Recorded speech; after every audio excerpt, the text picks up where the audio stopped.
తేమని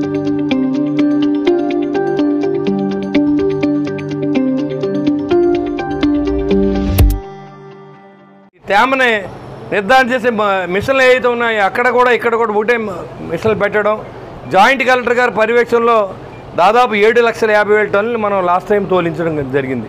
6 లక్షల టన్నులు టార్గెట్ ఇస్తే భగవంతుడి దయతో ఈ కూటమి పరిపాలనలో భగవంతుడు మంచి చూపు చూసి 7,50,000 టన్నులు జిల్లాలో పండడం జరిగింది.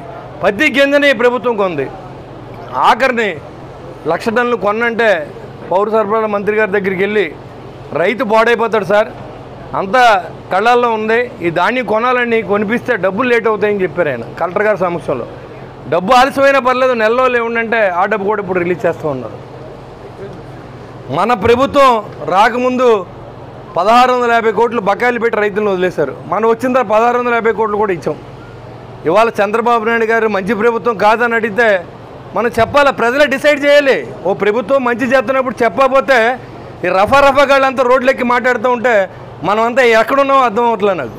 ఇవాళ రోజే మాట్లాడుతూ ఉంది ఎమ్మెల్యే నా కొడుకులంట, అది ఆడదో మగదో ఎవడికి తెలీదు. అది మాట్లాడుతుంటే ఎమ్మెల్యే నా కొడుకులంటే జగన్ కూడా దాని కొడుకేనా అని అడుగుతూ ఉన్నాను నేను. మరి ఎమ్మెల్యే అంటే ఆయన కూడా ఎమ్మెల్యే కదా, చంద్రబాబు నాయుడు గారు కూడా ఎమ్మెల్యే కదా. ఆయన వయసు ఎంత, వీళ్ళ వయసు ఎంత, నా వయసు ఎంత, రోజే వయసు ఎంత.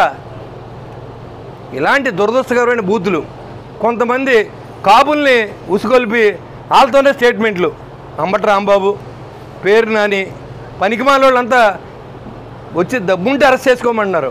వీళ్ళు ఒకటే వంక, వీళ్ళందరూ ఏమో ఇళ్లలోని ఆడవాళ్ళు తిట్టి, చంద్రబాబు గారిని తిట్టి, కన్నాలు వేసి, వీళ్ళందరూ ఇవాళ ఏంటంటే కక్ష సాధింపు పేరుతో మేము జైలుకి వెళ్తున్నాం, మళ్ళీ కూటమి ప్రభుత్వం కక్ష సాధిందని చెప్తూ ఉన్నారు. వేల కోట్ల రూపాయలు కుంభకోణాలు ఉన్నాయి వీళ్ళు ఒకటి వెనకాల. ఇవాళ మిథున్ రెడ్డిని అరెస్ట్ చేశారు, రాబోయే రోజులో జగన్మోహన్ రెడ్డిని కూడా అరెస్ట్ చేస్తారు. దాంట్లో ఎలాంటి ఆశ ఇది లేదు. ఎందుకంటే గజ దొంగ అతను. వీళ్ళందరూ మామూలు దొంగలేదు, గజ దొంగ.